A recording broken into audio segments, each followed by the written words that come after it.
Donc une fois connecté, on arrive sur le moteur de recherche. Donc on a directement la possibilité d'ajouter des nouveaux filtres, directement ici. Et à gauche, on a la liste des différents filtres. Donc on a tout d'abord les filtres concernant la forme juridique des entreprises.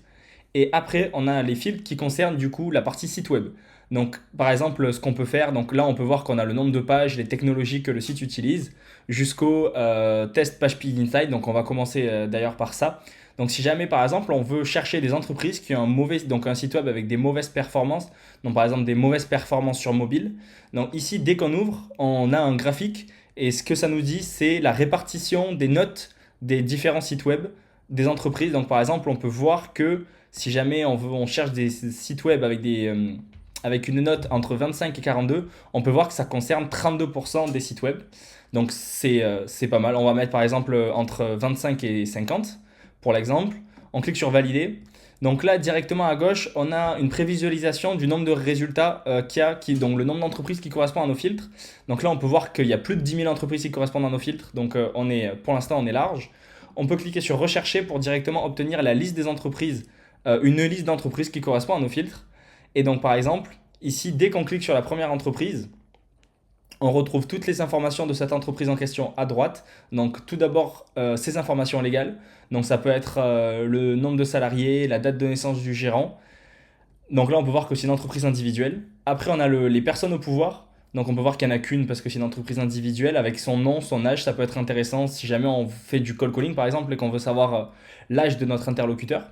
Par la suite, on a les informations de contact. Donc, on peut voir qu'on a les réseaux sociaux, on peut avoir les numéros de téléphone s'il y en a, et on peut avoir aussi les adresses email. Donc, ça, c'est que des informations qui sont récupérées directement à partir du site web. Donc, qui sont directement toutes remontées dans cette section-là. Après, on a les technologies que le site web utilise, ce qui peut être relativement intéressant. Et après, donc du coup, on cherchait des sites web avec des mauvaises performances sur mobile. On peut retrouver ici le résultat du test PageSpeed Insight des différentes catégories sur mobile et ordinateur. Et on peut voir que nous, en l'occurrence, on a bien une note de 38. Et directement, juste après, on retrouve du coup la section site web. Donc on peut voir que c'est un gros site avec plus de 1000 pages. Avec du coup, on retrouve le métatitre et la métadescription et aussi la date d'achat du nom de domaine. Ça peut être très intéressant. Du coup, c'est un bon indicateur depuis quand le nom de domaine a été acheté et si jamais tous les ans il est renouvelé, bah, du coup là on peut voir que ça fait 7 ans qu'ils l'ont acheté et qu'il est renouvelé tous les ans, donc ça donne à peu près une tranche d'idée de l'ancienneté du site web. Et donc ici on a une prévisualisation totalement interactive du site web, donc on peut voir qu'on peut cliquer sur les boutons, on peut naviguer exactement comme un site web classique. Et si jamais on veut vraiment voir le site web en entier, on a juste à cliquer sur ce lien là et on arrive directement sur le site web en question. On peut aussi fermer les sections, par exemple, si jamais on sait que les informations légales ne nous intéressent pas, on peut fermer par exemple information légale et information de contact, ou même performance par exemple, parce qu'on sait qu'on a déjà filtré avec ces paramètres-là, donc du coup maintenant ça ne nous intéresse plus. Et donc du coup maintenant on a uniquement les informations qui nous intéressent sur la page de cette entreprise. Et après si jamais on veut passer d'entreprise en entreprise, parce que là du coup on peut voir qu'on a sélectionné que la première entreprise, on a juste à cliquer sur les flèches qui sont en haut à droite, qui nous permettent de naviguer d'entreprise en entreprise. Donc là, on peut voir qu'on est arrivé sur la deuxième page, toujours avec les mêmes sections qui sont fermées ou ouvertes en fonction de ce qu'on a décidé, avec toujours les mêmes informations, sachant que par exemple là, on peut voir qu'il n'y a pas l'information du nombre de pages, donc quand on n'a pas l'information, on ne la remonte pas. Et après, donc des fois aussi, on a les informations financières des entreprises. Ça peut être très intéressant. C'est pas le cas sur toutes parce que forcément, sur certaines entreprises, c'est des informations qui ne sont pas publiques. On peut voir que là, c'est une entreprise qui est quand même grosse, qui commence à avoir un certain nombre d'employés. Donc voilà en ce qui concerne les pages des entreprises. Donc maintenant, imaginons qu'on veut affiner notre recherche et par exemple qu'on veut des sites web uniquement qui ont été faits avec Wix. C'est tout à fait possible. Donc j'ai pris Wix comme exemple, mais ça peut être n'importe quelle technologie. Ça peut même être par exemple des technologies plus précises comme des sites web qui contiennent uniquement Google Analytics ou même un pixel Facebook. Tout ça est possible avec le même filtre qui est technologie utilisée sur le site web. Donc on peut faire contient au moins un parce que derrière on va sélectionner une liste. Et donc là en l'occurrence nous on était intéressé par les sites faits avec Wix. Donc on a juste à sélectionner Wix. On attend par exemple pour voir le nombre d'entreprises qui correspondent à nos filtres. Donc on peut voir qu'ici il y a 9300 entreprises qui correspondent du coup à nos critères. On clique sur rechercher et là pareil, on obtient une liste des entreprises. Et directement si jamais on regarde hop, les technologies utilisées, on peut voir qu'il y a bien Wix. Et donc on peut voir toujours les mêmes informations aperçues du site web. Imaginons maintenant qu'on veut encore plus affiner notre recherche avec des sites web. Par exemple, on cherche que des entreprises avec des petits sites web, ce qui est totalement possible avec le filtre du coup, nombre de pages sur le site web qui est directement ici. On a juste à sélectionner est inférieur à, par exemple, 10. Et donc là, on peut voir qu'on a encore affiné notre recherche, mais que le nombre de résultats est toujours intéressant. Donc, je fais une petite parenthèse sur sur ce nombre-là. Ça peut être très intéressant si jamais vous voulez voir le nombre de résultats qui correspondent à vos filtres avant de faire la recherche. Par exemple, si jamais il n'y a que 10 résultats qui correspondent à vos critères, ça vous intéressera peut-être pas de faire la recherche du coup, vous aurez dépensé une recherche en cliquant sur le bouton rechercher pour rien. Donc ça vous permet, avant d'être sûr que vos filtres ne sont pas trop restrictifs ou même pas trop larges, ça vous permet vraiment d'adapter euh, votre ciblage avant de dépenser des recherches, parce que je le rappelle, chaque fois que vous cliquez sur le bouton rechercher, c'est comptabilisé comme une nouvelle recherche, et quand vous créez un compte en version gratuite, du coup vous avez accès à 20 recherches gratuites avec toutes les fonctionnalités, donc vous serez absolument limité nulle part. Euh, la seule limite, ce sera le nombre de recherches.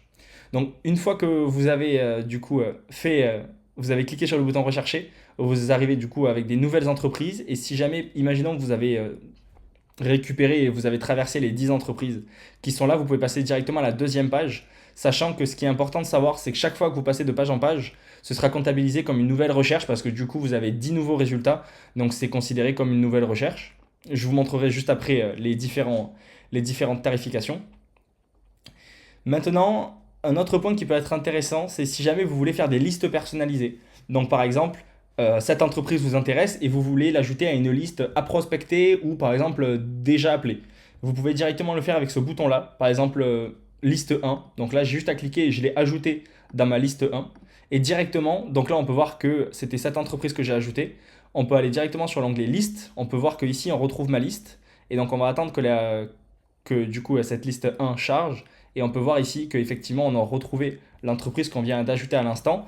Et donc, ce qui est intéressant, c'est que du coup, on a toujours les mêmes informations, mais surtout, on peut directement toutes les sélectionner et les exporter sous format CSV. Donc, ça peut être très intéressant si jamais vous avez des CRM ou des outils de prospection que vous avez l'habitude d'utiliser.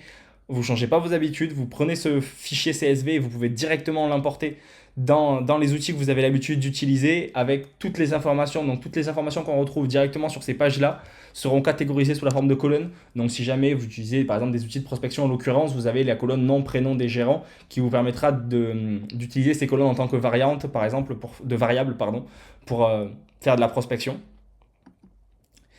Donc voilà, si jamais on continue sur les filtres intéressants, il y a aussi la localisation GPS. Donc ça peut être très intéressant pour les personnes qui font de la prospection physique. Donc par exemple, vous pouvez directement, donc là quand vous utilisez le filtre, vous avez directement la carte de France. Vous pouvez placer un point arbitrairement sur la carte. Vous pouvez définir un rayon. Donc là on va le mettre à Paris parce que du coup on a déjà des filtres relativement restrictifs. Donc on le met à Paris et on peut voir ici qu'à gauche, le nombre d'entreprises correspondant à nos filtres, il s'adapte directement. Donc on peut voir qu'on en a toujours 563. Et donc là, du coup, on a juste à fermer la pop-up. Et donc là, si jamais on clique sur rechercher, on n'aura que des entreprises à Paris et aux alentours. Donc on peut voir qu'il y a Paris, Paris, Paris. Voilà. Donc ça permet. Donc après, vous pouvez ajuster le rayon en fonction de la distance à laquelle vous pouvez vous déplacer. Donc ça, c'est totalement à votre guise. Et après, pour finir, il y a aussi pas mal de filtres qui correspondent comme je vous ai dit en début de vidéo, aux informations légales des entreprises. Ça peut être la date de création, la forme juridique. Donc par exemple, si jamais vous cherchez que des auto-entreprises ou encore que des SAS par exemple. Et surtout le domaine d'activité. Si jamais vous savez que vos clients, ils ont un domaine d'activité spécifique. Donc par exemple, le domaine d'activité fait partie d'eux. Donc on garde toujours le filtre fait partie d'eux car c'est encore une fois une liste. Et donc là, vous avez la liste de toutes les catégories des entreprises. Et par exemple, si jamais on cherche les agences, par exemple agence immobilière, donc on peut voir qu'ici, il y a 27 agences immobilières qui ont moins de 10 pages sur leur site web, qui ont Wix sur leur site web et qui ont des mauvaises performances sur mobile. Et donc vous pouvez combiner autant de filtres que vous voulez jusqu'à affiner assez votre recherche pour avoir uniquement des entreprises qualifiées. Et après, derrière, c'est à vous de prospecter.